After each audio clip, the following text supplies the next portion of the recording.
Greetings and welcome to What's Wrong with Wolfie. My name is Jason. And I'm Rich. And I'm Chris. And this time it's the TV of 1996.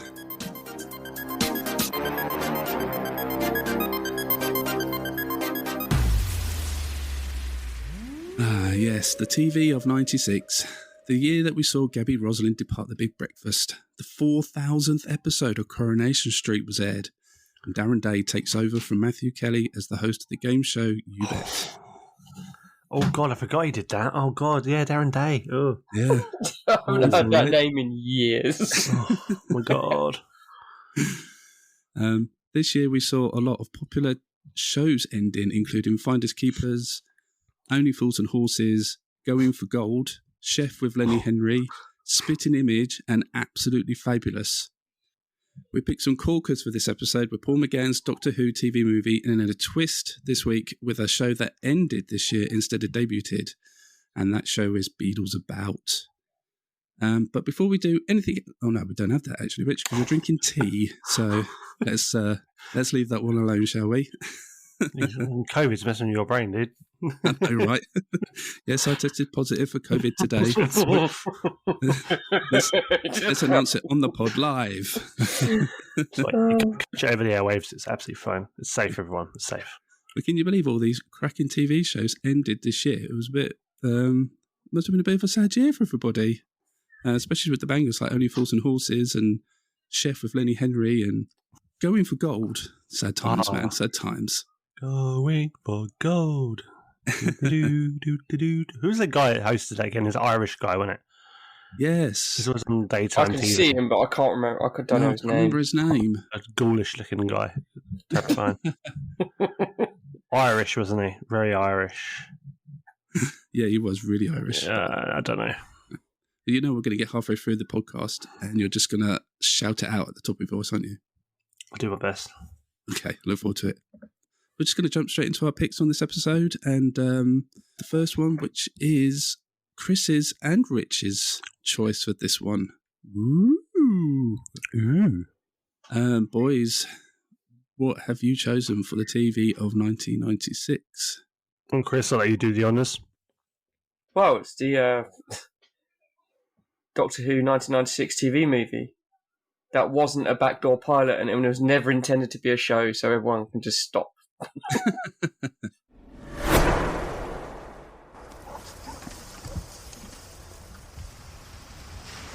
Da Vinci. He had a cold when he drew that. You're still fibrillating badly. No, I'm not. Here.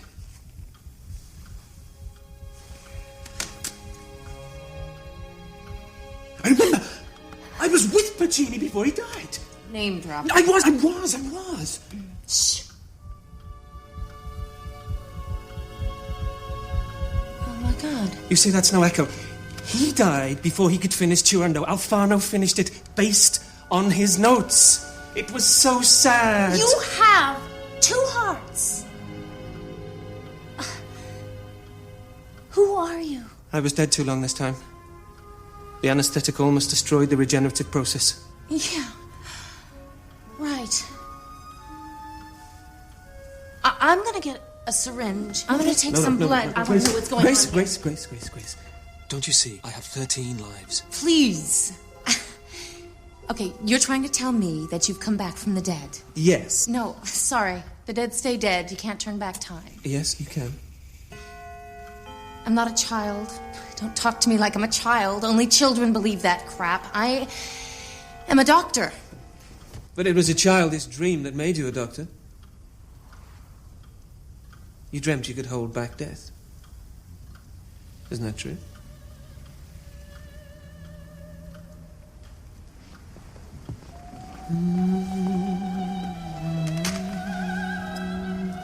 Don't be sad, Grace.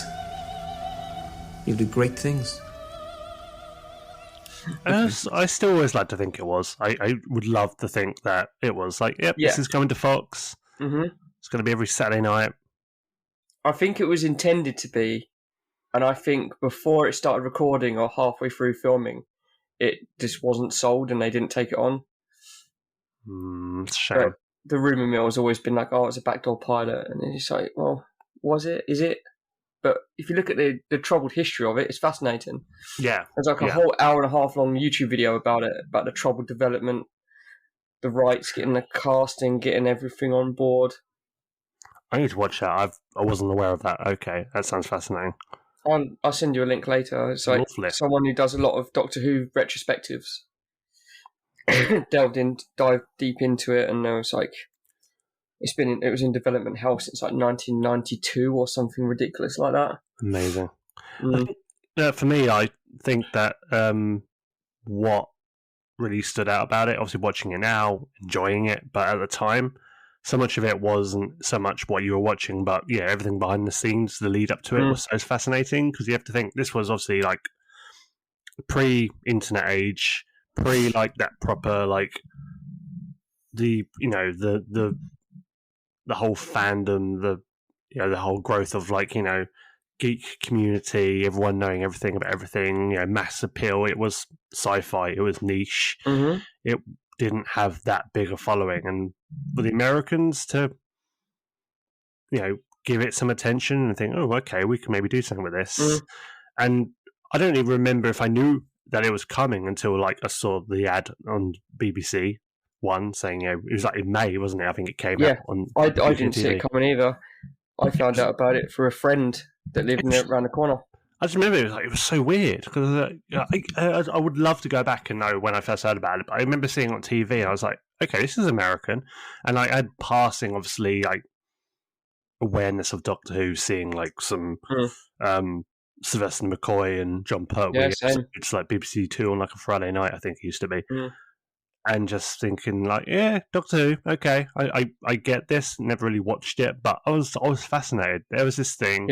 And it was similar to a lot of the TV I watched at the time, whether it was cartoons or otherwise, it was American. And I was like, and I always found it quite interesting, the whole Americanization of stuff and how things are adapted even then at that age. So I was properly intrigued when this came on, whatever night it debuted. It was just a very interesting production, and the execution was even more fascinating, I think, for better or worse. I was the same. I was aware of Doctor Who, but I wasn't a watcher, because I think I found it too jarring, because at this point in time I was obviously, devouring a load of like Star Trek and sort of American sci-fi shows, and then Doctor Who was never important to me. Even though it dealt with time travel, I just think it was just a bit too dated still, even in the late 80s, and even when Doctor Who was on till like regular broadcast to 1990, 1991. Yeah. I was only like 6. But then when the TV movie comes along, I'm nearly 12. And it introduced me to the world of Doctor Who, because I'd never actually gone out of my way to read up about it or watch it or properly sit down with it.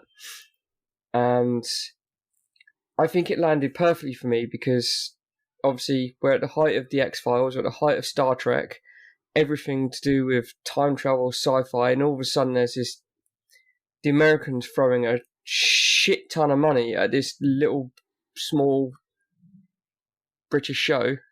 Right, let's do this.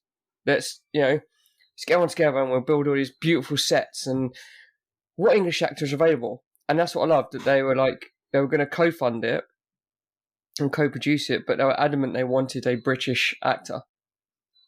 Which it could have gone the other way. They could have gone and, oh no, I have an American actor. And if you look I'm surprised, because I thought they would just be like, okay, it's an American production, it's going to be American for the American audience, with American assistant, American doctor, American villain.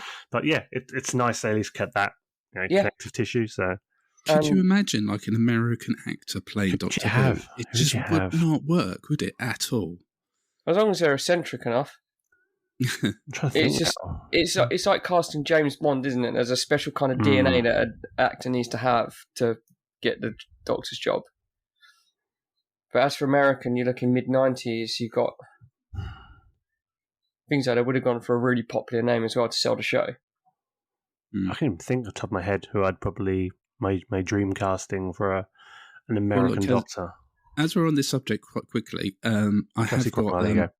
I have got a piece of trivia for the end of the segment, but I'll read it to you now as we're on the subject. What some of the actors that they were thinking of to get to play the Doctor before Paul McGann was cast as in the role. And what I found said that Fox and Universal Studios wanted a huge name to play the Eighth Doctor in the movie to ensure a huge rating success. The studio's 3 top choices were... You ready? Ooh. I'm excited. Tender hooks. Woo! Tom Hanks. That could have... I reckon he could have pulled it off. Yeah. Harrison Ford. No. These are way too big names. They're never going to get these people. And Jim Carrey. Maybe. So Jim Carrey grown up like the year before then, hadn't he? This massive powerhouse. Yeah. All 3 of them turned it down, obviously.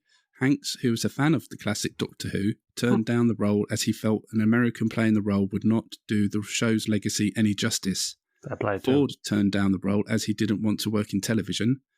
Carey, who had never seen a single episode of Doctor Who, turned down the role as he felt it would cause outrage amongst Doctor Who fans if the role was played by someone who wasn't a fan of the classic series. I'm surprised as a Canadian he wasn't aware of like a long-running British TV show, because I thought Canadians shut up. I'm surprised. I'm really surprised. Yeah. Wow, okay, fair enough. But what do you think of the final decision to cast Paul McGann as I've loved Doctor? Paul McGann since 1996. Yeah. He had that perfect blend of being erratic, being that believable alien genius stuck in a human form. And it's just great. The comic timing is fantastic. And he had the Doctor talking over himself with 3 different conversations happening in his head at the same time. He balanced that perfectly. And that's the kind of thing that you need for a Doctor. It's just like, just the way he just keeps talking over himself or questioning himself, and then next on to the next thing. And I just think it was great. I just really think it was the perfect storm of casting. And I think Paul McGann is still a fan favourite even now. Mm-hmm. And I'm glad he got to have his moment in the sun later on with the big finish, and obviously did the little, like... The Night of the Doctor, that little prologue. But it's a shame that Stephen Moffat didn't bring him in to be the Doctor for the 50th. Because I would have loved to see an hour and a half of Paul McGann. I understand the choices. Maybe it was scheduling conflicting. I don't know. But to see Paul McGann working with David Tennant and Matt Smith would have been amazing. Yeah, I don't understand why. You don't think... There's no way in hell he'd have been like, sorry, I'm busy. No, all over because he's had the love of Doctor Who from when he was a kid, and obviously he loves going to the conventions, and it's a shame because we're robbed of a great erratic performance, which would have been amazing in the 50th. And I don't know what the casting choices for the 50th were. I don't know why they chose to go that way, but it would have made sense to have Paul McGann's Doctor as the one who initiated the war. And then his Doctor dies during the war, regenerates into Christopher Eccleston, so Eccleston's ninth has got all that guilt still with him upon regeneration. It makes narrative sense. But to squeeze in that other Doctor, it saves loads of hassle, I suppose. But I just always love Paul McGann, and his chemistry with Daphne Ashbrook is just off the charts. Yeah, Grace. It's just amazing, and I've loved her ever since. It's one of those things you think, okay, they're doing this for American TV. He's doing good. She's probably kind of generic and whatever, but she's so good.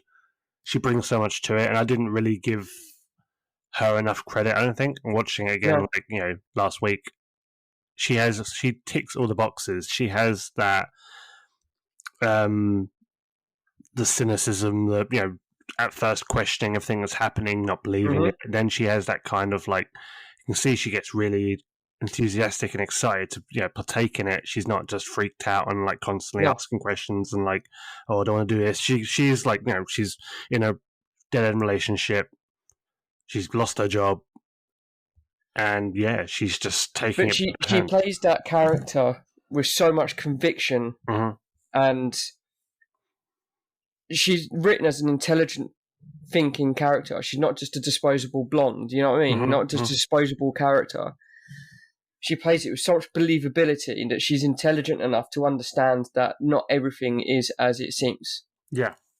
Like when she's looking at the double exposure of the Sylvester McCoy X-ray, and the CEO of the hospital, he burns the X-ray because of the reputation of the hospital, and they'd lose funding or they'd lose money and they'd be shut down. He burns the X-ray because it's a potential double exposure,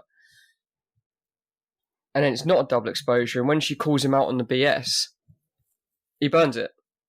And then I think she plays it with so much honesty, and then that realization when they're in her car, and she's not believing who he is, and he's coming out with all these things that happened on the operating table, and he says the name Pacini in the lift, that you listen to it, like, I know you, where do I know you from? And it's like, then he drops the bombshell in the car, like hearts, plural, and then he's pulling this, like, he's pulling this, like, the endoscope thing, wasn't it? Yeah. Camera, wasn't it? And her heart just stops, and she's like, what is this? What is going on? And it's like, what is this doing in me? And then she realizes, oh, you're the same guy, but you got a different face. What is going on? And then that's when she starts believing it, when she gets a stethoscope at her house, and she's like, you have two hearts. It's such a beautiful scene as well. It's like, you have two hearts. How is that possible? And then he explains everything, and I just think it's great. She just really plays and really puts her all into it. And to Daphne Ashbrook, that might have been just one random TV job and, a couple of months worth of work. You know what I mean? But, yeah. But it was great. I loved every minute she was in. Yeah. And you actually believed that she was trying to look after this guy who didn't know what the hell was going on until he remembered. Absolutely. To me, she's up there, top tier companion to me, like in the modern era, like, you know, include her in that, like, definitely. Again, I'm glad I watched it again recently because I'm reappraising it, and I never realised just how much of a fan of hers I was. At the time I was like, she's the plus one, she's the companion, she's the side character. But damn, I mean, you could probably say that for maybe the character of, was it Lee, wasn't it? He's like, it's fine. I mean, here's some humorous bits in it, but didn't really do a great deal. I don't know. I was kind of a bit underwhelmed by him, or overwhelmed, should we say? Yeah. I've got to admit that, like, I've watched it quite a few times on and off over the past, like, say, 20 years maybe. It's just a favourite of mine. I don't know why I like it. I don't know why I gravitate towards it. Maybe it's Paul McGann. I don't know. Maybe it's the perfect storm. And how good does Paul McGann look in that curly wig? That's perfect for a doctor. That's just a wig, wasn't it? I didn't realise that. Yeah, he'd shaved his head for a role. Like, it's a good wig. Six months before. Damn. So when he turned up to the audition or something, he like cropped hair, and like, this wasn't the Paul McGann we like saw 6 months to a year ago. Yeah, they gave him a wig, but it's a really good wig as well, and it works. Wow. And also, can I just throw in there how horrific a death for the Seventh Doctor was appearing. I felt really sad for him. Yeah. He's killed, like, through... Oh, you can't say it was medical negligence. It's circumstance, isn't it? Like, they killed him. And it's really sad, because he materialises the TARDIS trying to find the Master, steps out as he normally does, with, and the Doctor never looks, and then he's right in the middle of a gang fight in downtown San Francisco. And he's shot. I was listening to a podcast the other day about this, actually, and he said if, like, this TV movie came out today, it would be so heavily memed on the internet. Yeah. Like, landed in America, instantly killed in a gang war. Shot in the crossfire of gang warfare. Just like, boom, boom. Oh, man. But then Sorry, Chris, go on. But it's one of those things, like, did the Doctors kill the Seventh Doctor, or did the bullets kill the Seventh Doctor? Because I think it's a mixture of both, and it's such a sad, horrific end, because all the other Doctors have been, like, falling to their death, or irradiated at this point, or just old, And then here comes the TV movie. Yeah, in the first 6 minutes, we're going to kill Sylvester McCoy. We're going to shoot him. It's just like when it's those little bits when he's like constantly trying to, like, he's like bolting up off the gurney, and he's like trying to say stuff, and they're just like, "This is wrong. Stop what you're doing." And I'm like, I just put him back down again. And it's like, oh, for God's sake, this is horrible. He's trying to tell them, he's trying to warn them, he's trying to, and they just cut the legs out from underneath him and just give him more gas and knock him out. It's horrible. To be fair though, they don't know he's an alien. I know. A shape-shifting alien. Yeah. And that's what he was trying to say to him. I'm different from you. Don't don't do any surgery, don't do this, and then he ends up dying because of it. It's horrible. And Obviously, the actual regeneration was great. You know, Will Yeah. Sasso being there is still just weird to me. Yeah. I think Will Sasso is in Doctor Who. I don't know if he was ever a fan or not. I'd like to think he was, that he was excited to be there. I just loved that Sylvester McCoy flew out to San Francisco Yeah. and filmed on location with everyone. Because Sylvester McCoy has got so much love for Doctor Who and the fans. Mm-hmm. Like, I don't know, were you Sci-Fi by the Sea, Rich? Did you see him there Yes. that year? Yeah. And Sylvester McCoy was there, and he was just spending so much time with the fans, and he's what for Doctor Who fans, he's what Roger Moore was for Bond fans, who really embraced what he did, never looked down on his fans, and it's great that he put so much effort in and was adamant he wanted to film his regeneration scene. And it's great. And I think, if I remember rightly, on the DVD or somewhere, they gave Paul McGann the curly wig because they didn't want American audiences to get confused. So they essentially made him resemble Sylvester McCoy because he had long curly hair at that point. Okay. So it didn't differentiate too much, so it wasn't a jarring change. Yeah, a de-aging. Rather than a full regeneration, it came across as a de-aging. Going from like Matt Smith to Peter Capaldi. It's like, okay. Yeah.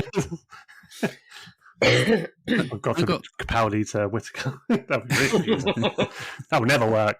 No.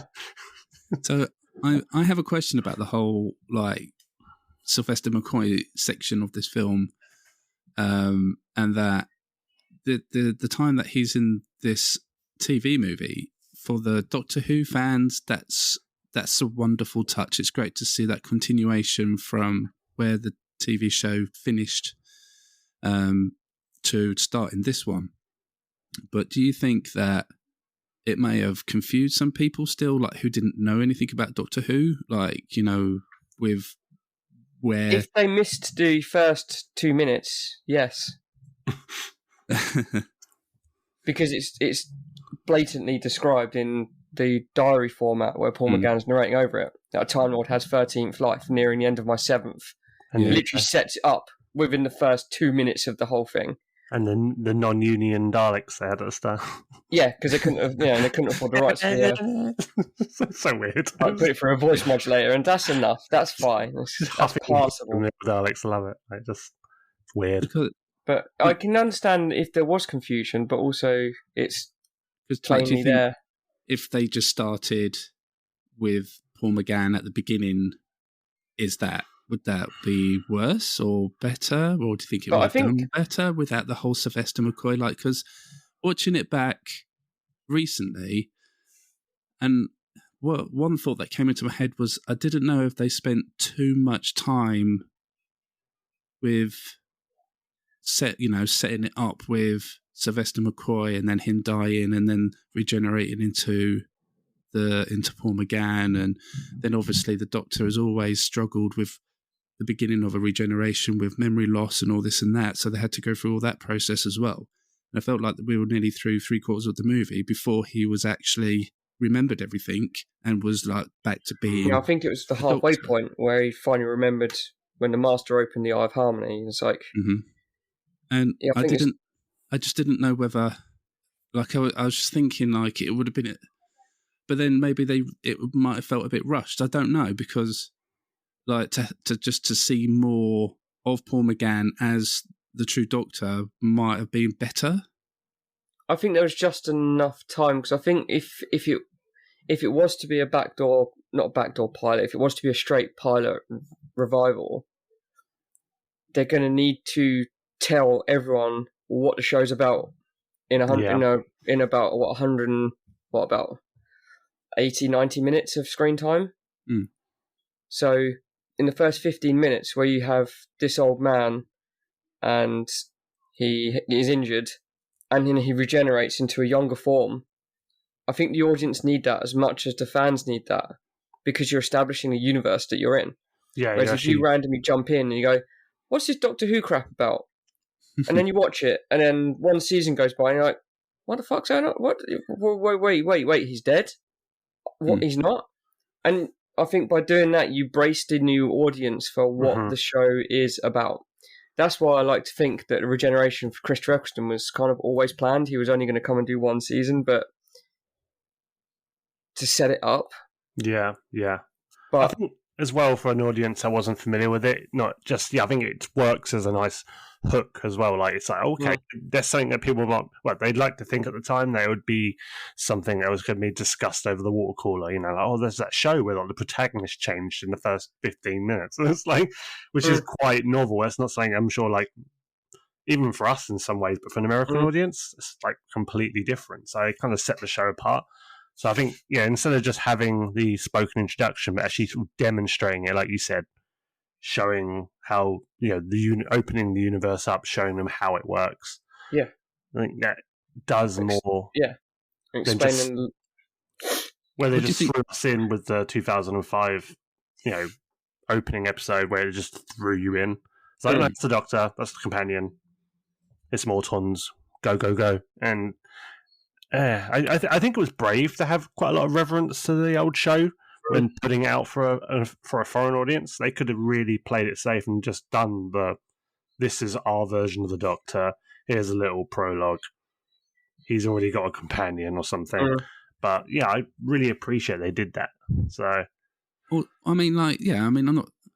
never really thought that they shouldn't have done it. Like, you're right. I mean, I suppose if they were looking to do a longer running series off the basis of this movie, then they had to set up some of the Doctor Who things in it to explain that to a new audience. But like, do you still? I don't know. I still think maybe they spent a little bit too long on that whole section of the movie. I don't know. I just thought they could spend more time doing other stuff with that film. But that's the thing. That's just my opinion. I think they did because, in a way, there's the first 15 minutes, 20 minutes, whatever, maybe longer. It was Sylvester McCoy, but so much of the time I found was spent actually with the Master, with Grace dealing with lots of shit, with Lee, probably thinking of someone else as well. I found it didn't actually spend time with the Seventh Doctor, really. No. He just kind of dropped in and out. He just kind of checked in on him, like everything that's happening. He got gunned down. I found you spent more time with the to be companions than anyone. It is amazing how much they crammed into such a short run time. I know you realised that when we watched it. We're only looking at an hour and a half, aren't we? So yeah. And obviously there's sort of American soap opera kind of like setting up each individual's lives like before the Doctor invades their life. And we mentioned the Master a minute ago. So the Master, for anybody listening who doesn't know much about Doctor Who, the Master is one of Doctor's biggest enemies, I guess, and he's always been after stealing the Doctor's lives, basically, isn't he? And he's the antagonist of the film. He's the baddie, the one we're all out to try. They're all out to try and stop. How do you think he was portrayed in this film? Did they choose the right actor to portray the Master? Well, the A-lister brother of struggling actors. Go on, Chris. Eric Roberts is the go-to guy when no one else is available. He's good though, don't get me wrong. When I was watching this, I was like, and then when he turns up in the Dark Knight, I'm like, dude's got some action chops, give him that. But he's just that character actor now, isn't he? He's always going to be that. Wasn't character. He shares the screen with, was it Sarah Dunn from Hollyoaks, who played I forget what character she played in Hollyoaks. She's in the same scene. She plays one of Falcone's broads, and it's like I'm seeing Eric Roberts and a girl from Hollyoaks in a Batman film. This is weird. Yeah, that's what I mean. When Chris Snowden uses loads of Brit actors, what the fuck? That's what's his face from Torchwood. What the fuck is he doing in a Batman movie? Was it Bern Gorman was in it, wasn't he? Yeah. And he's like, what? It's so weird. Eric Roberts was alright. That's all we need to say about him, apparently. So, Yeah, I did like it's him. menacing and it's dark and it's to my me. hammy. I didn't quite understand why he was like Reptile from Mortal Kombat. He was like a little CGI snake. I was like, is that the master? Okay, cool. Yeah, there was a Like, I get it. It makes it nice. It makes it nice and broad and easy for, like, say, the American audience, people that aren't really up to speed with Doctor Who, be like, oh look, there's a CGI monster thing, bad guy. It's just nicely, easily packaged. You know who to boo, you know who to root for. But it's also equally a bit confusing because after watching that, did the audience just assume that the Time Lord's natural form is a snake, cobra alien thing? Silver thing. Yeah. Can they possess other bodies? Or is it just a case of they did their research? Because let's face it, the Master's turned himself into God knows how many different things and people to get away with shit. So, I don't know. I did like him in his ambulance uniform, with his dark sunglasses on. He stands by the ambulance station. That scene in the back of the ambulance is really good, though. I did like that scene. Just reminded me of the Terminator. I don't know why. Yeah, what's that scene when he goes up to the window, doesn't he? In the ambulance station, he just taps on the window. That's right. That has been intentional. Has been intentional. Like, the only thing, like, watching it again, one of the things I did find weird about it, and I guess it's for the fans, I get it, but like it was kind of random how they did the Tom Baker shtick with the jelly babies. But they kept going back to it. It wasn't like it happened once. They kind of did it about 3 or 4 times. I was like, this is weird. Like, you expecting this just to, work with the audience? Like, jelly babies. Like, they're gonna. I think that was like you said there, Rich. It was a latching on point where when someone thinks of Doctor Who, you think of gimmicks, or you think of each Doctor, and who's the longest running Doctor at that point? Yeah, Tom Baker. What did you always have? A bag of jelly babies. It would have been a meme if it came out today. So at the time, that was their intention. Obviously, years before memes were a thing, but I guess it was just something they thought audiences would think, oh, that's funny. It's a little hook. It's a little character trait. It's something cute. So I get it. It just felt a bit weird. But, don't know. They kind of tried to turn it into Paul McGann's thing, which is so he didn't have a flute as well, but. He gets his flute in one shot. I think it was in like his little toolbox thing. You saw number 2's flute. So I was going to say, like, all the props that they managed to get flown over. Yeah. And how good original props actually flown over. I think a few of them were actual legit props. That's crazy. Okay. They were owned privately, or some of them were replicas made. But you got like the like 900-year diary, and you've got the flute, and you've got various sonic screwdrivers from different other Doctors in there, and that's nice. And how beautiful is that TARDIS interior? It's beautiful. It is beautiful. I mean, in some ways you can say it's a little bit on the nose. It's like, look, clocks everywhere, time. But they were trying to sell a show about a time traveller. Yeah, exactly. I saw through it, but you still think, oh, okay, because it's even reading The Time Machine by H.G. Wells. That I kind of rolled my eyes a little bit, but whatever. But it's like, we need to tell the audience subliminally that it's about time travel. Yeah, clocks. And that set was glorious. It's the first time the TARDIS has been expansive like that. Yeah, and it had chairs and rugs and stuff. It looked beautiful, and like metal girders going around the center console, and it's just. And I think it was the first instance. No, it was the first instance of a massive, drastic change in styling. Yeah, where then Stephen Moffat got his whole desktop theme quote from, where you can just change the TARDIS's desktop to a different style. I love that idea. Yeah. And then I think Neil Gaiman's Doctor's wife even cemented it even further and said that all previous console room designs are stored in like a backup. But it was just, and I also love the bookcases, and they brought that back for Peter Capaldi's Doctor, and I loved that.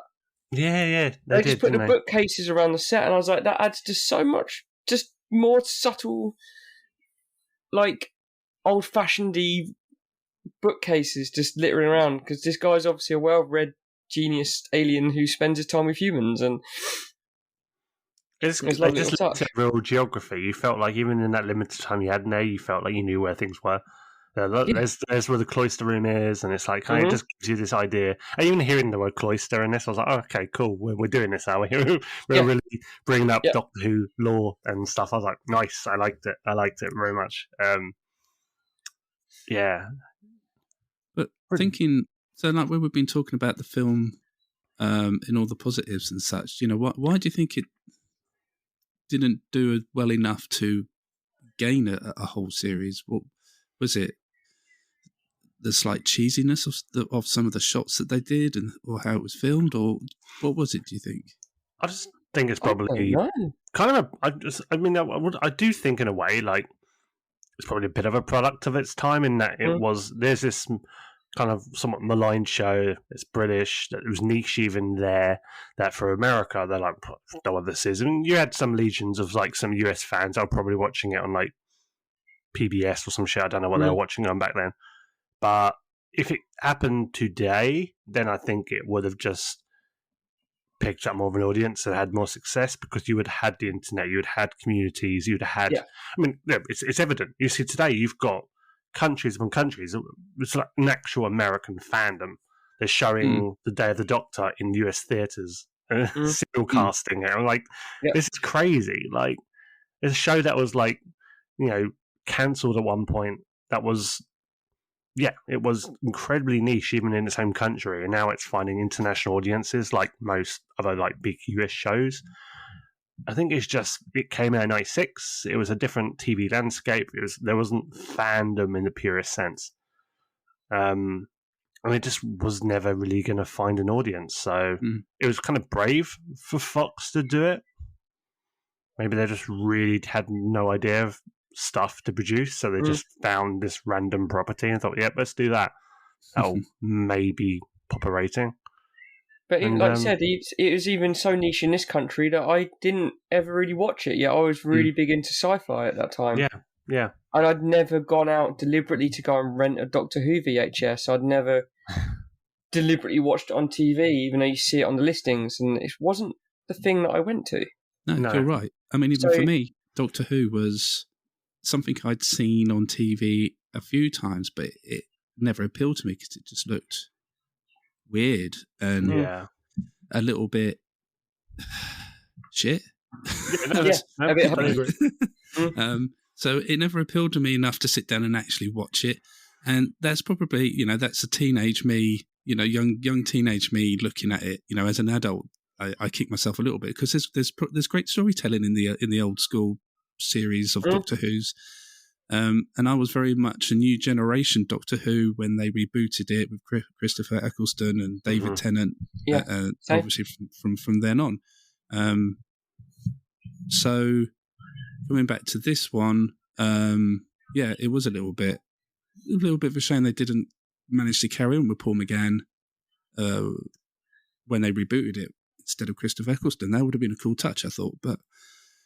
Not gonna lie, I think I would have actually been happier with an Americanized Doctor Who finding an audience, finding its feet, and continuing on instead of like starting off in 2005 like what we had, and for better and worse, all the things that came with the reboot. I really would have liked this to be modern Who. I would have been fine with it. Real like transatlantic production. I would have been totally up for it. And Americans throw it all into productions like that. I mean, like Dalek story. Imagine Daleks in Manhattan. That'd be amazing. That would never happen. maybe one day. The BBC originally wanted Tom Baker, who played the Fourth Doctor, to be the Doctor at the opening of the film. Weird. As this version of the Doctor is the one most familiar to American audiences. The American executive producer, Philip David Siegel, insisted on Sylvester McCoy, though, as he was an avid Doctor Who fan and felt the Seventh Doctor still deserved a proper send-off. BBC One controller Alan Yentob and executive producer Joe Wright were very resistant to the return of Sylvester McCoy, as they associated him with the decline in popularity and the eventual cancellation of the original series. Wright eventually said that McCoy could appear as long as he was in it for a very short time and didn't say anything. This was revealed on a documentary made about the film. a bit petty, isn't it? Jesus, come on, guys. It's like they really didn't like Sylvester McCoy. But I can't blame Sylvester McCoy for something that was purely the BBC's fault. Yeah, cutting funding. Let's cut funding. Let's cut funding. Let's cut facilities, and then blame it on the actor. Fuck off, BBC. Sounds like the BBC. Nothing's changed. Just a bunch of bastards. Don't blame the actor. You blame the way it's managed and the way it's run. That's why Christopher Eccleston left. Yeah, because he couldn't work for them again. Mm. That's why he threw it in. Because like, fuck you lot. You know. Speaking of Christopher Eccleston, who would later play the Ninth Doctor. He was offered the role of the Eighth Doctor but declined to audition because at the time he felt he was not yet an established enough actor and did not want to be associated with a brand name so early in his career. Okay. I get that, but then it was also quite early in Paul McGann's career. Because, like, weirdly, all three of them had done Our Friends in the North with Daniel Craig, didn't they? True. Very true. So they're all like so early on in their careers. It's like a little show called Our Friends in the North that has a really big following in America for some reason. I don't know why. Weird. So he nearly got his foot in the door. Way back in '96, but it'd been another 9 years before we actually saw him as the Doctor. I think one thing we have to. Sorry, Chris, go ahead. No, go.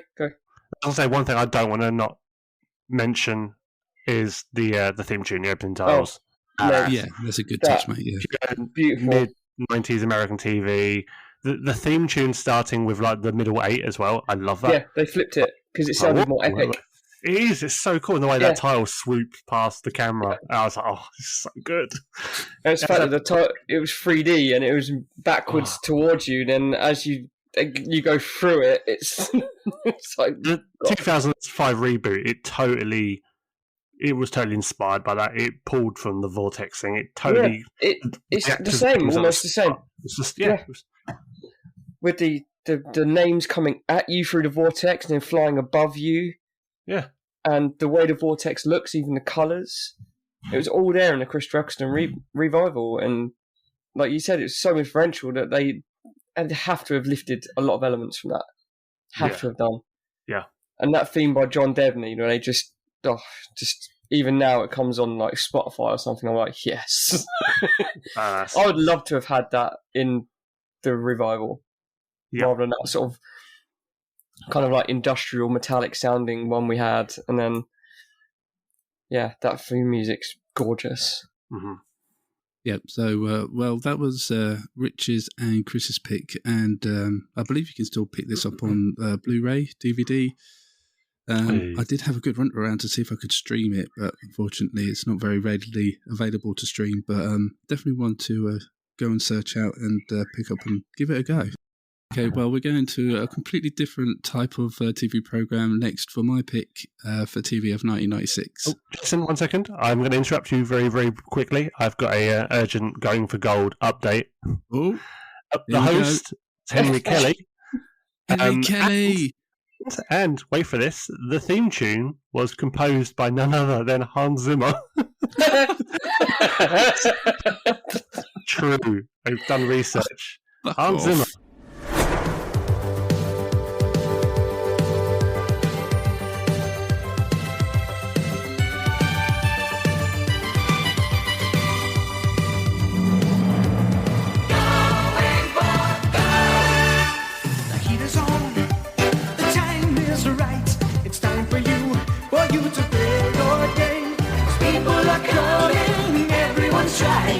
Trying to be the best that they can when they're going for gold.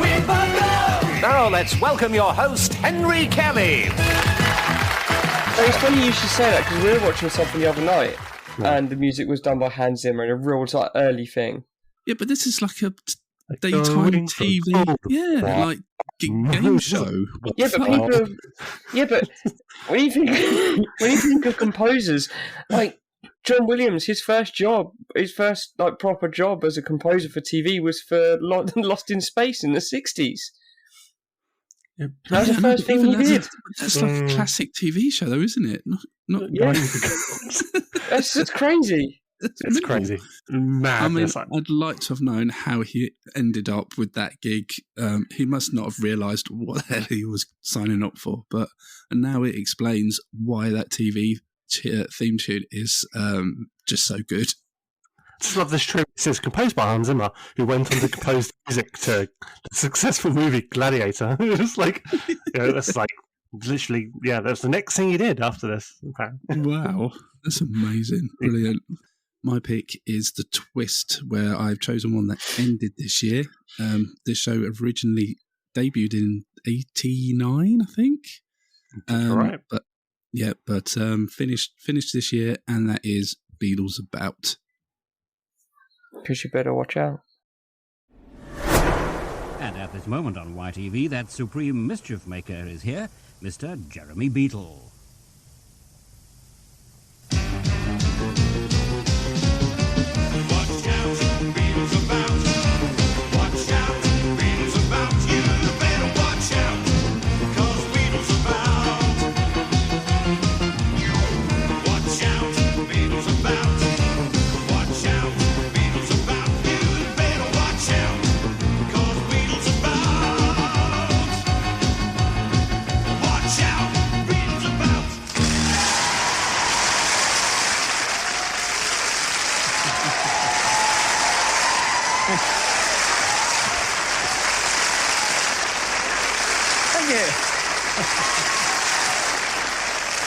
Hi, and welcome to the very best of Beadles About. We've got some all-time classics lined up for you tonight. Take a peek. Double Yellow Lines cause some colourful language. The Go Lightly family cause a bust-up in a bed shop. And finally, some fast-rising executives are in for the high jump.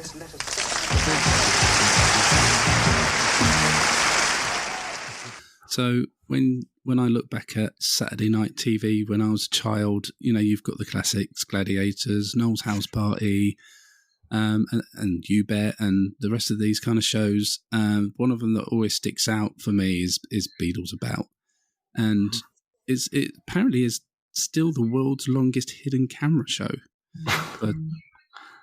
But okay. I would take great joy in seeing what they had come up with in relation to the pranks that they were going to show on the every episode, how they managed to pull it off, and obviously seeing the reactions of the people being pranked. One thing I always appreciated was that it was like normal everyday people being pranked in the show, because obviously we could relate to it a little bit more instead of them being like him trying to prank like celebrities or even if it's like British TV celebrities, like some dude from Coronation Street or something, and like the pranks were all set in like everyday situations as well.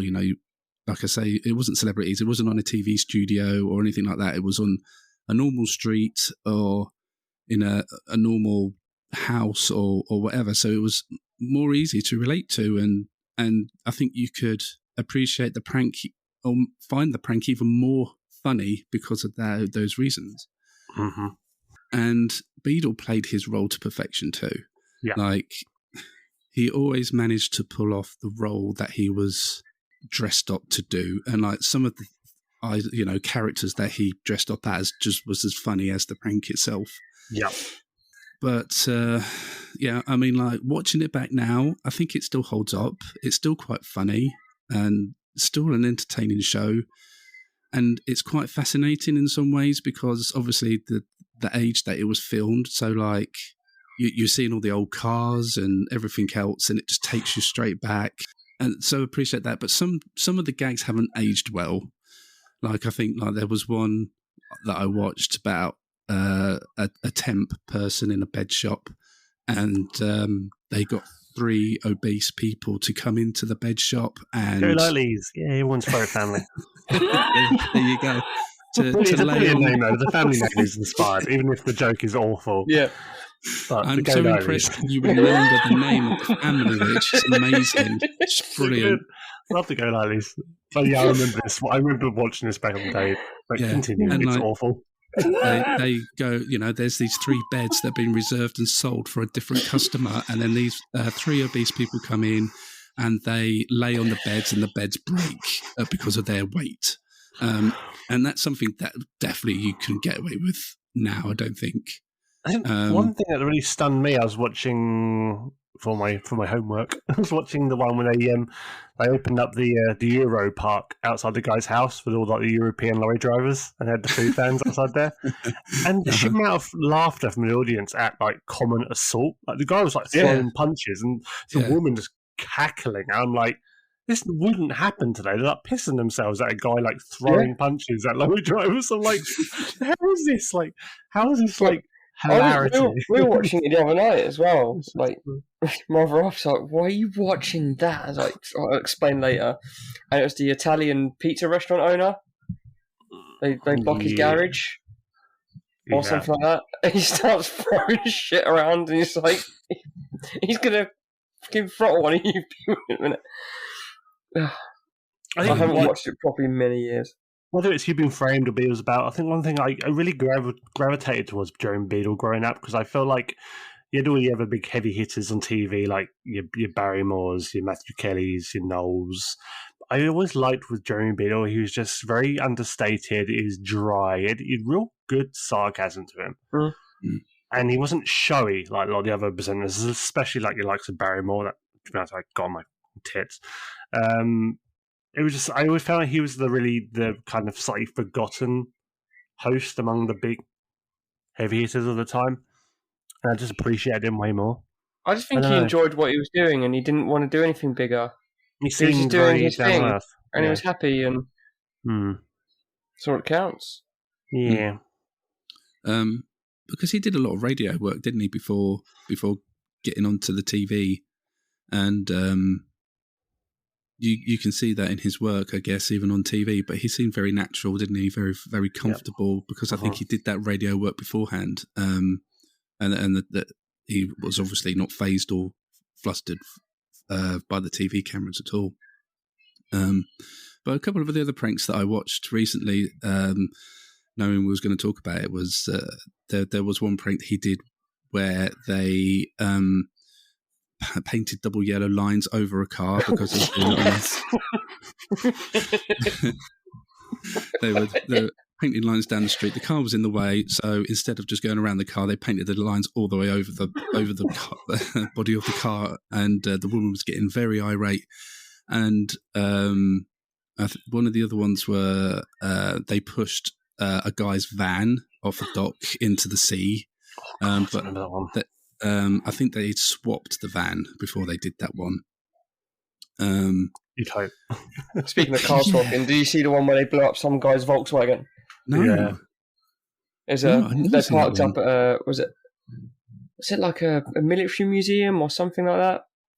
And then they come out of the military museum or something, and there's soldiers there, and they're cordoned off the area, and they're doing some sort of practice. And so we're just going to set off some, harmless water bombs, and then first 2 or 3 that go off just water or air bombs that just throw the dirt up. And then next thing you know, these live rounds start coming in and blowing all the cars up. God. And his is stuck in the middle and it hasn't been touched. And he's like, but that's my car. Oh yeah, it's fine, sir. You'll be fine. You'll drive away in a minute. And all of a sudden it goes... and this guy's heartbroken. He's like, you just destroyed my car. I'll tell you one of the other ones I watched as well, and it was just completely out there. It's like in the middle of the English countryside, and they made it look like Ronald Reagan was in his limousine, and he had his secret agents, like 3 of them with him, and his car had broken down. And then they pulled over the guy who they were pranking, and basically wanted to borrow his car to take Ronald Reagan to an airport. In Maidstone. It's actually Maidstone. That's amazing. Yeah. I ain't watching it. Ronald Reagan wants to go to the Checker Centre. Get him down there. No. And they swore him in as an temporary American spy, and they gave him a gun, like a fake gun and everything. And then they kind of like took his car keys and literally drove his car off, and just left him there on the side of the road. And then a little bit later, the Jeremy Beadle turned up in a police car, dressed up as a policeman, to try and investigate what was going on. And the dude was I was just on my lunch break. I was just going home for lunch, and all this happened, and now I'm an American spy and everything. And it was just really surreal and funny. And that was just one of, I think that's the one that stuck in my brain the most out of all the ones I've watched recently. But just to dream of these things, I like to know who sat down and dreamt of these pranks. Some of them are just insanely creative. I still remember some of them are one, subtly simple. I still remember one of them. I think it divided a lot of people at the time, and I think it like irked my parents because they just thought, "Oh, it's all set up, it's fake." Or was the one with the alien landing outside the woman's house? Yeah, God, she just that was. Yeah, like a cup of tea. It's like a cup of tea. I was dying at those. It was the fact that it looked like cheaper than Doctor Who, and it's just like inflatable. This alien puppet just comes up, and it doesn't even move. The whole thing just turns around. It's rigid. That's why I was like, I don't know. Sometimes I used to think, is some of this staged? I was watching the one with that person who's like a research assistant. They're working in that like cryo lab thing, and the alarm started going off, and that like cryogenically frozen corpse just comes out and starts walking, and the guy just bolts. He's like, "I'm gone." Like the guy, the phone starts ringing in the lab, and the corpse just comes out and walks over to the phone and answers it. He's like, "It's for you." To the lab assistant who's like hiding up the staircase. I was like, "Is this real?" Yeah. And I'm like, some of it sits weird with me now. I'm like, I feel like, nah, I don't know. I don't know. You must wonder. Yeah, I mean, they must have. So, I mean, not all the pranks are going to land, are they? Surely. No, they just seem too out there. I'm like, no normal person would react this way to this. It's too absurd and it looks too shit and cheap. I don't know. Maybe I'm wrong. But then you get the really convincing ones where like they have a teenager in a bean factory. Oh God, voila! And it's like you know that you've got him hook, line, and sinker because he's just doing it just for something to do. He gets a job, and it's in a big baked bean factory, and he's got to put these certain spices and mixes into it. And the guy mentions like, don't put too much of that in there because it packs a bit of a punch. So obviously, supervisor walks out, and then the beans start bubbling, and he looks at it. It's like, nah, and then they bubble more. And then all of a sudden, he turns his back, and they hit the button, and it explodes, hits the ceiling in his house, and it goes everywhere. And he's just like, "Whoa, didn't think beans could do that." And then he just walks back over and continues seasoning and stirring these beans, and it just keeps blowing up. And then the guy comes in and he's like, "What's happened in here?" And they're cleaning it up, scraping it off, and it's still fucking going off. I remember that. I remember something when they aired. It shows they stick with you as well. It shows. It's not a show where it's like, "Oh, I forgot all about it and I watched it." No, there's stuff I haven't even watched for this. Yeah, and I remember them before even Chris mentioned them. I'm like, that speaks volumes to the show. Like, I think it's a bit of a good time capsule as well. Like I was saying, going back and seeing like the old cars and such. And there was one prank that I watched, and they, he was another temp, but he went to do a day's work in people phoned them up to leave messages, so then they could refer those messages to the recipient or whatever. So it was like an answering machine service. But they had this guy with a piano. And like he said, every time someone rings, we got to do a jingle. So like I'll play a piece of music, and then you've got to sing these lines to the person that's phoned up. And then at a certain point, there's a duck whistle on your table there. You just got to blow hard into that duck whistle. And they had telephones on the desk with like all different styles of singing. So they had opera and like normal singing and all these different things. So each one he'd pick up, and then he had to sing these words in the different styles, and then blow the duck whistle as well. And it was just really just funny, and it was just really funny. Just to see this guy, he tried to do opera while this guy was like doing cheesy piano music, and then blow into a duck whistle, and then take the message. It was just funny. That's brilliant. Oh my God, I miss Jeremy Beadle. I like watching. It's just nice watching people clock what's going on before the reveal. Before Jeremy Beadle would come in his costume or his outfit, or take his fake beard off that was over his real beard. It's like, yeah. Going back to that one with the beds, the guy that they pranked. There was a point where you could see on his face that he started wondering if this wasn't real. Like, and he kept looking at this guy, and then kind of go, a few double takes, and like it was like, no, maybe is it? Oh fuck, it is, isn't it? And like, and that's when he pulled off the beard and such, and went, yeah, well, gotcha. So there was that one with the car wash attendant. Do you remember that one? Where this really rich, snooty woman drives up in a posh car. And that wasn't a posh car; it was just a car, you know. And she says, "Oh, can you wash that and valet it for me?" And sort of he goes, "Yeah, okay." Starts washing it, and then he puts the jet wash on, and the paint starts coming off. And he's like, and he looks at the car, he's like, "What the fuck's going on?"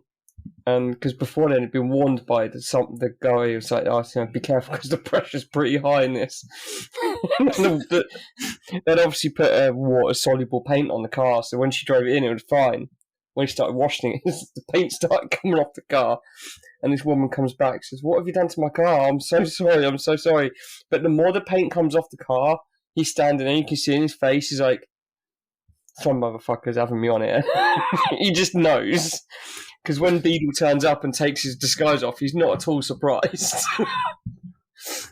But when I was doing some research for this show, I stumbled across this like forum or whatever talking about Beadles About, and there was a bit of discourse about the show, and a lot of people were actually commentating on how much they didn't like Beadles About because of the premise of the show, and like they felt that it was quite a mean thing to do to the people. Do you think it was quite a mean show? You know, like I suppose now when no, it's just square, boring beige people moaning about shit that's fun. I mean, all it is beige people going. That's all these pranks come from people being nominated by their family. So you think, okay, they know these people. They know that they're either going for a laugh, get a little bit arsey when things don't quite go their way or they face conflict. I don't think they'd do anything malicious. It's not like you're trying to catch members of the public with a random prank. You know, they have been nominated by, like, there's the guy with the Euro Park, his fucking wife. I'm like, they've either got a terrible relationship or an amazing one. Probably the latter. Like, it speaks to their whole, like, dynamics. I'm like, don't be offended for people. Like, yeah, but I mean, when I was reading it, I'm thinking, are they talking from like a 21st century point where, you know, mental health is much more prominent in society these days, and you know, back then in the 90s, we really didn't think in that way, I guess, did we? And I guess, like, I mean, and it made me think as well about how we don't really see these kind of shows anymore, do we? And then I thought maybe that's the reason why, because they think it's just a bit mean for that person's mental health. I don't know, or am I just thinking too much into it? I think it's fair enough. Yeah, it's kind of completely valid. If you do these kind of pranks and you trigger people, but then it hasn't stopped people like Ashton Kutcher doing Punk'd, or it hasn't stopped the Jackass guys doing it, even to this day, these things still happen. So I don't think it would make much of a difference. But obviously people are a bit more sensitive these days. And then obviously you've got the incident where someone actually died. But that wasn't for Beadles About. Jeremy Beadle was involved, I believe. I don't know about that story. The look on your face, Rich, is like, what? I remember there was one I saw where there was some foreign hidden camera show I saw, and the video is online, and a guy was hiding inside a pillar box, and people were posting stuff in there, and he was pushing them back out, like envelopes. Some guy just literally pulled a gun out, put it down the slot, and opened fire. No way. Really? Yeah, it's on Jesus. Jesus Christ. He put a couple of rounds inside a post box, and there's a guy inside. Hell. Shot him dead. Shot him in the head, I think, twice. Jesus Christ. Oh, my God. And they're just people laughing. And I was like, well, okay. Obviously, at the time. And they actually aired that? Yeah. Foreign TV's weird. That is a bit much, isn't it? Blimey. Yeah. So pop, pop, pop. And I was like, okay. And they put canned laughter on top of that. Yeah. I was like, brilliant. It's like, wow. Even if no one died, the fact someone's pulling out a firearm, I was like, that's not funny. That's worrying. That's what society's like. I'll take everything back about Beadles About then. The guy obviously is very precious about his male. He must be like instantly infuriated and aggressive about it. I'm just like, I can't have this. Envelopes dropping back out. I'm going to have to pull my gun out and pop it around. Me. Jesus Christ. Yeah, weird. Wow. I'm speechless about that. I'm getting his results for Jeremy Beadle's death in 2008. Why can't I find that? I'm sure it's something to do with him.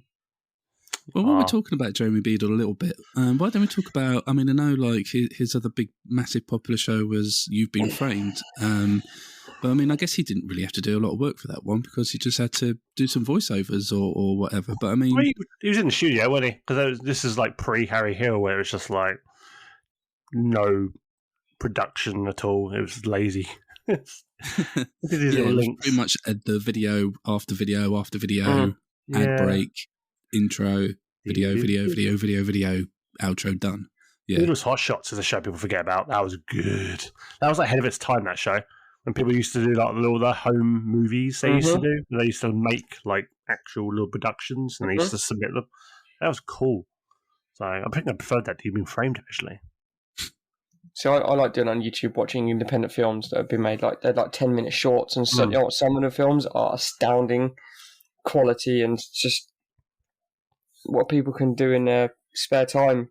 It's crazy. That's one I saw was one. I think the guys on Beadles Hot Shots. They did like a little home movie remake of like the Dam Busters, but they filmed it inside their greenhouse. It looked like the cockpit, the canopy, the glass canopy. I was like, that's genius. It was done so well. His little flight hat on, and they just filmed it at a low angle. I was like, it worked. I was like, genius, like in greenhouse. See, I think maybe out of like the 3, 4 TV shows we've mentioned on this episode, I think that'd be the one I'd like to see come back. Just because it might. I mean, I know we've got YouTube and we've got all these different services on the internet for people to be discovered or whatever. But I mean, I still think maybe there's a room for a kind of program like this for people to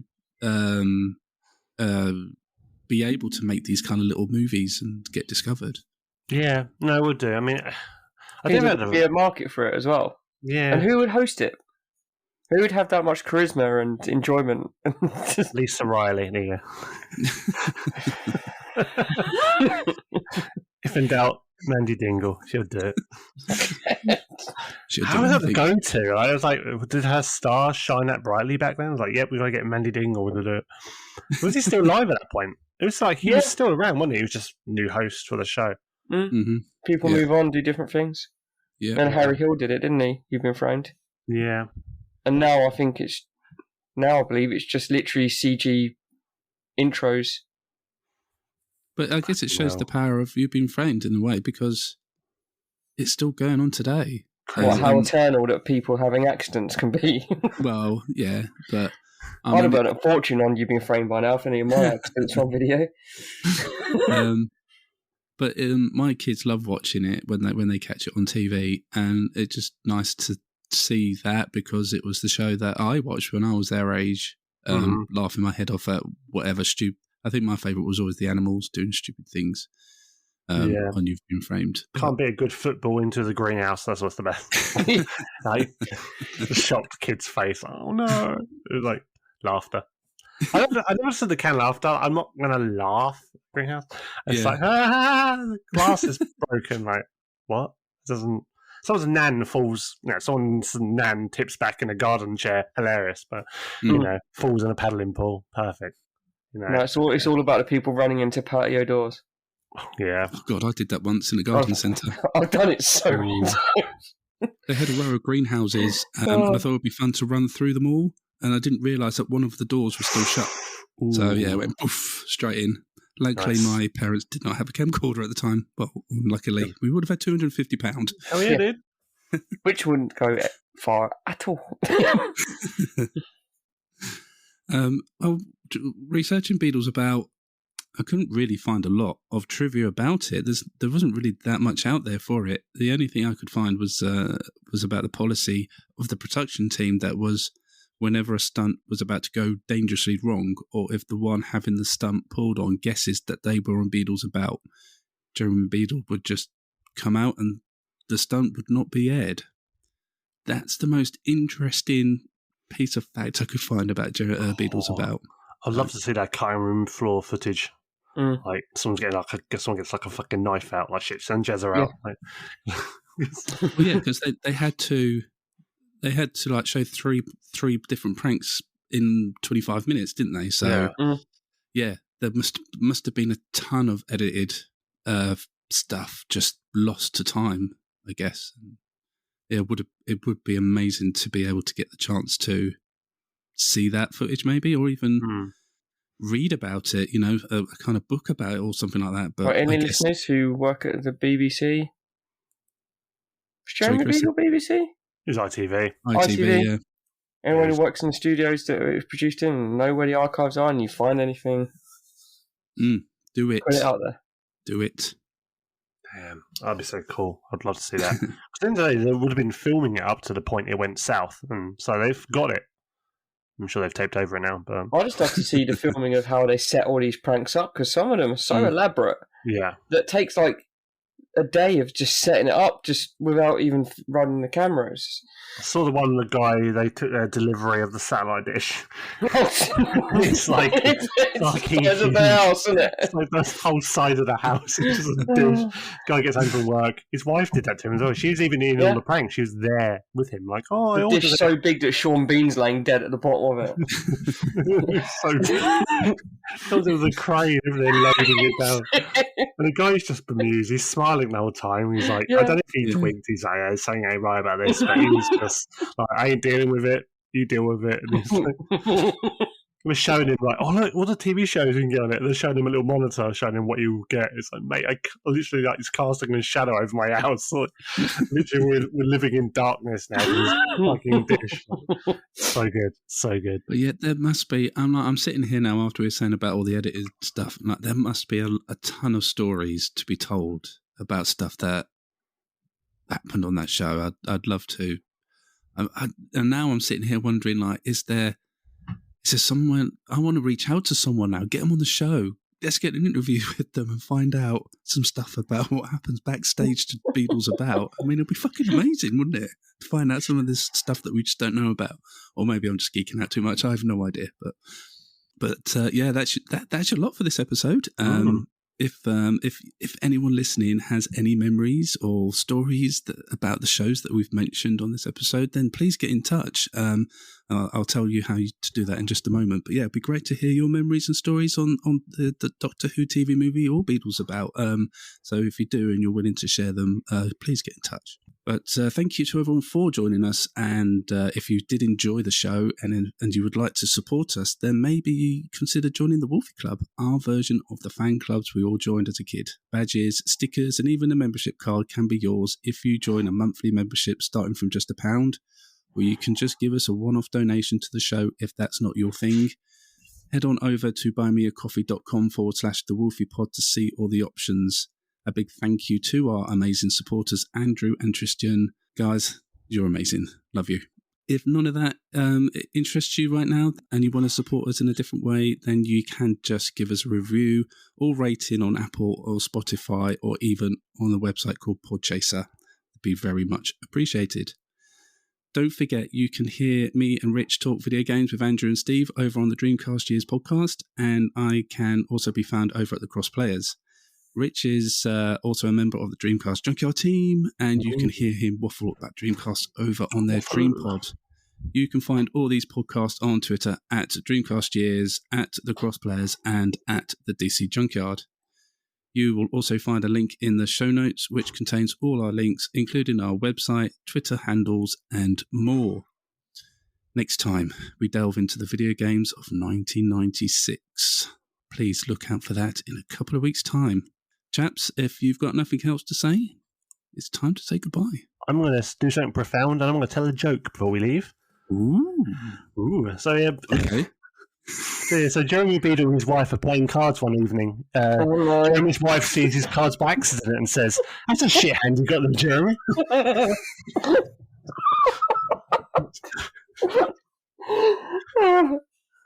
As soon as I heard Game of Cards, I was like, "Oh, it's a fucking hand joke." There's also the joke. Maybe this one's not very PC. I shouldn't say this, but okay, ignore it. Well.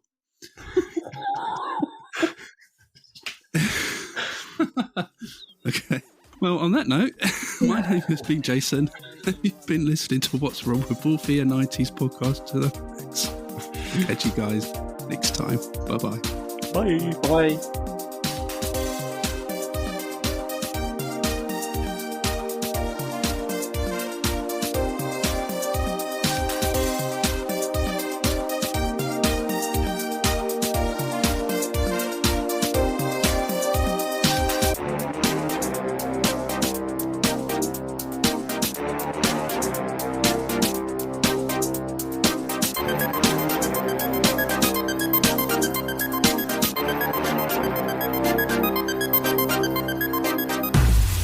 now?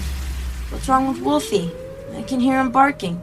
Funniest thing is, Rich probably doesn't remember this, but my brain's like a weird hard drive. Back in the days of MSN Messenger, Rich's handle one night was Jeremy Beadle's extremely small hand.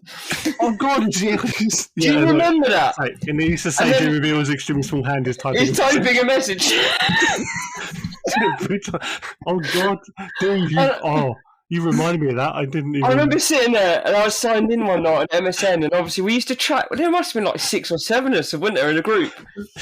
And they'd all be on, and Rich was signing, and then Rich would sign out, and then signing in would be Jeremy Beadle's extremely tiny hand. And every time he types, it's like Jeremy Beadle's extremely tiny hand is typing a message. It was so fucking profound that I remembered it to this day. Oh, God, amazing. Oh shit! I forgot about that.